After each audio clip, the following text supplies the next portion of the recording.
Hello, and welcome to the second presentation in the asynchronous learning or Math 252 Calculus of Integrals over Thanksgiving week.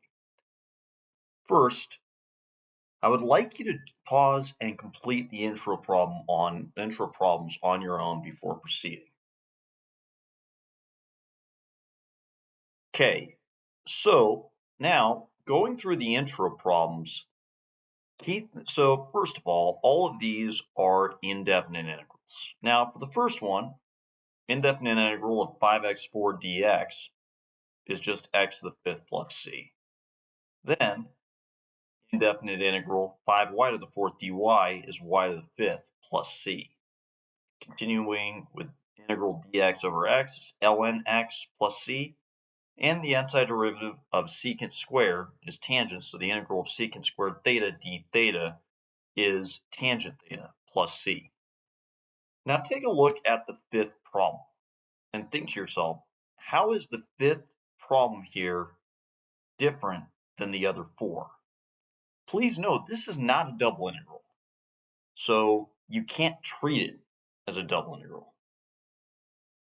With that being said, the key thing on the fifth problem is we have a single integral where the variable in the integrand is x, the variable in the differential is y.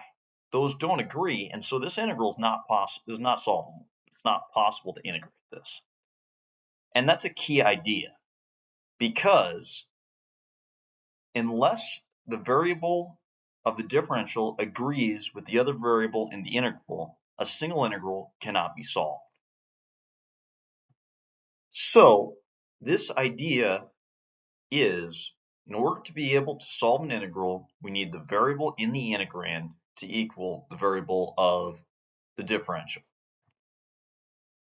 Here you see two lists of solvable versus unsolvable integrals. This does not relate to the ease of which they can be solved, just that the list of integrals on the right cannot be solved because they are not well defined. This then impacts our ability to solve differential equations because we can integrate both sides of an equation.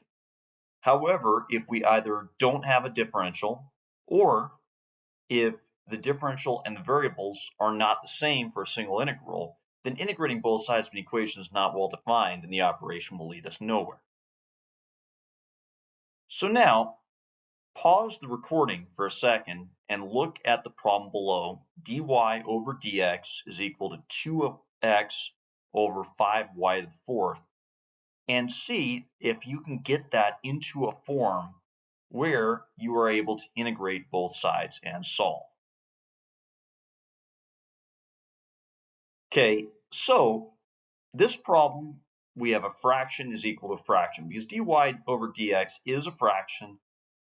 And as much as a differential over a differential is not always treated completely as a fraction, in this case, we can cross multiply just like you may have done on equations in a pre-algebra or algebra 1 course from a long time ago.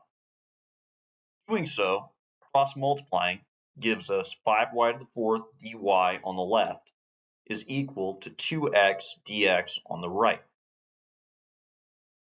Now, 5y to the fourth, the variable is the same as dy, and 2x, the variable is the same as dx. So in this case, we can integrate both sides. Now, taking the integral of 5y to the fourth dy gives us y to the fifth plus a constant, and taking the integral of 2x dx gives us x squared plus a constant.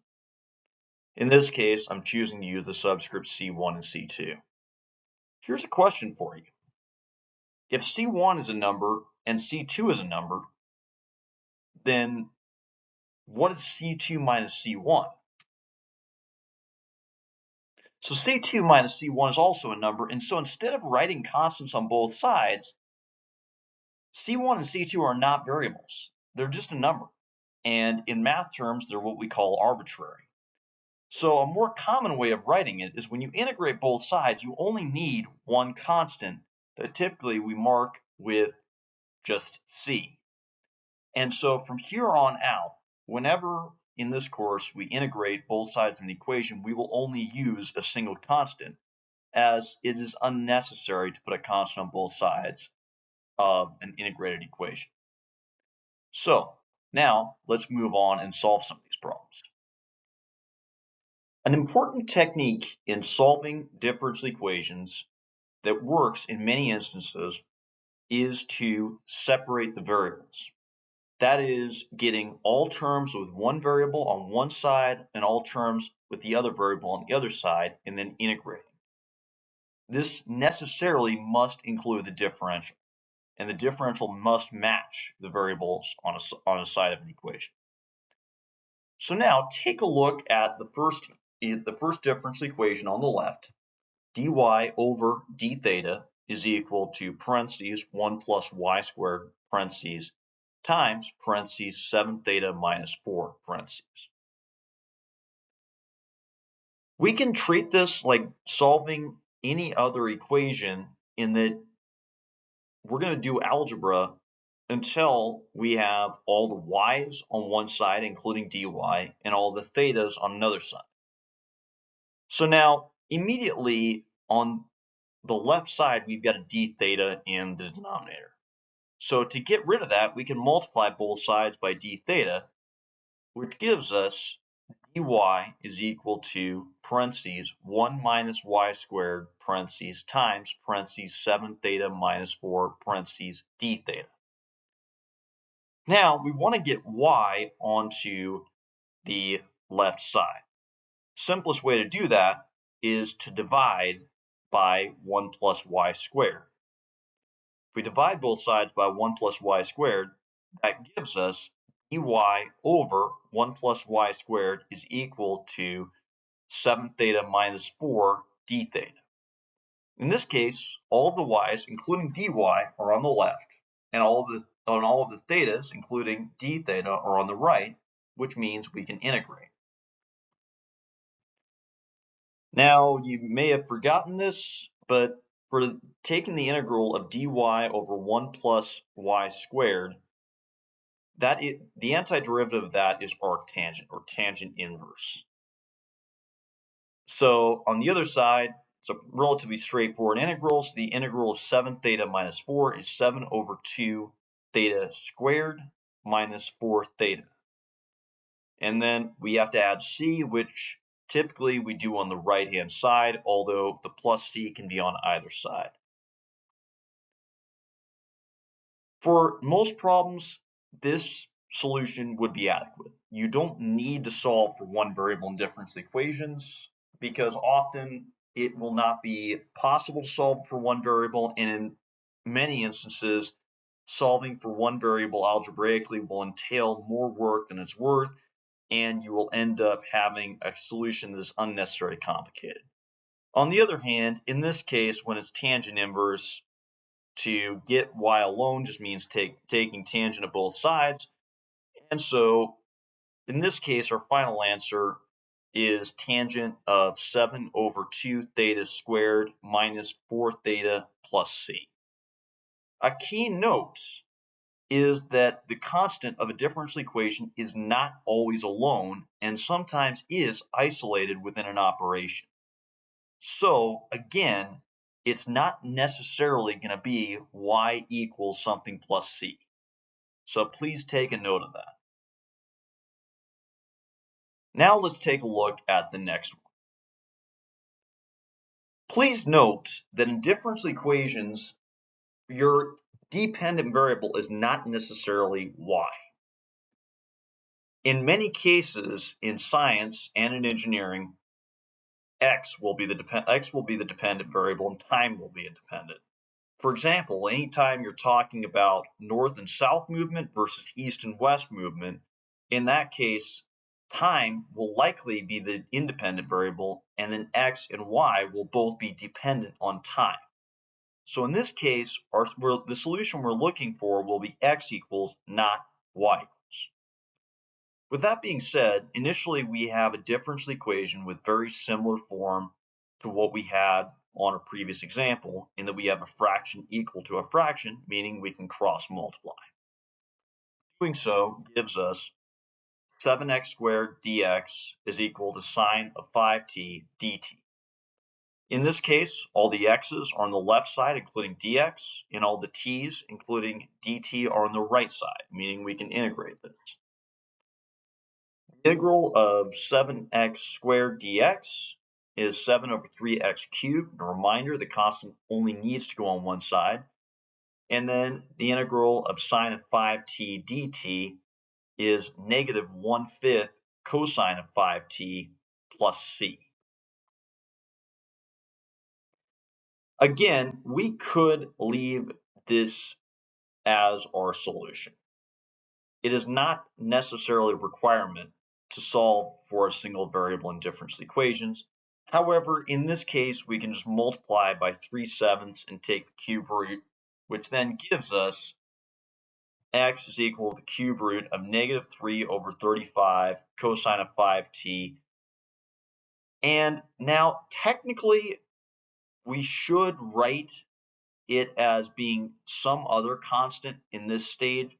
However, please note that barring the line above this, we could define another constant. So just for the sake of being slightly more mathematically correct, instead of c here, I'm going to call this, we'll say lowercase c, so that technically I'm still correct on the form of our solution. So this is now lowercase c here, and that still is correct. By the way, that should be right next to the plus sign, not above it. That's also because I don't want to put red on black, so because it's difficult to see. Anyway, there's examples of how to solve differential equations by separation of variables. Please note this does not work for every differential equation. This is just one technique, and these are examples where it works reasonably well. Lastly, I want to apply this technique to differential equations where we also have initial conditions, so we end up with a particular solution. So first of all, let's take a look at the problem on the left. And again, I invite you to pause the recording at this time and then complete one or both problems and check your work. So looking at the problem on the left side, again, in finding a particular solution, we want to find the general solution first and then plug in.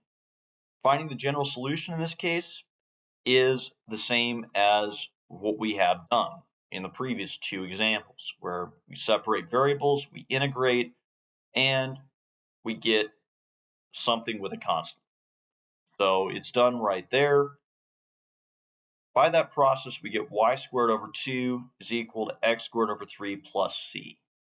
And in this case, I choose not to solve for y because, first of all, it's more work to do so. And secondly, it's easier for plugging in the initial condition to solve for c if I don't solve for y first. So in this case, we have our general solution. Now, for our initial condition, we have y of 0 is 7, meaning that when x equals 0, y is equal to 7. And I can substitute both of those in for the variables to then get 7 squared over 2 is equal to 0 cubed over 3 plus c. Since 0 cubed over 3 is 0 and 0 plus c is just c, I then get c is 24.5 because 7 squared is 49, which divided by 2 is 24.5. Please note, again, solving for c does not give us the particular solution. We have to insert this back into the general solution, which, inserting this into the general solution, gives us y squared over 2 plus, or y squared over 2 is equal to x cubed over 3 plus 24.5. That, on the last line, is our particular solution for that initial condition. Now let's move on to the next problem. Y prime is another way of writing a derivative. And in this case, it can be a little bit confusing because the previous problems we've seen d one variable over d another. Well, y prime can also be represented as dy over d whatever the independent variable is. In this case, our independent variable is x, so y prime is equal to dy over dx. So rewriting the differential equation that way gives us dy over dx is equal to secant squared x over y cubed. Again, we can cross multiply to separate variables, resulting in y cubed dy is equal to secant squared x dx. Then integrate. The integral of y to the third is y to the fourth over 4, and the integral of secant squared x, which conveniently when I typed this up I forgot to write in, so please excuse the handwritten x, as that would be known as another moment where I was a space cadet. Sorry, however, that's me. Okay, and so the integral of secant squared x dx is tangent x plus c. So this gives us our general solution of y to the fourth over 4 is equal to tan x plus c.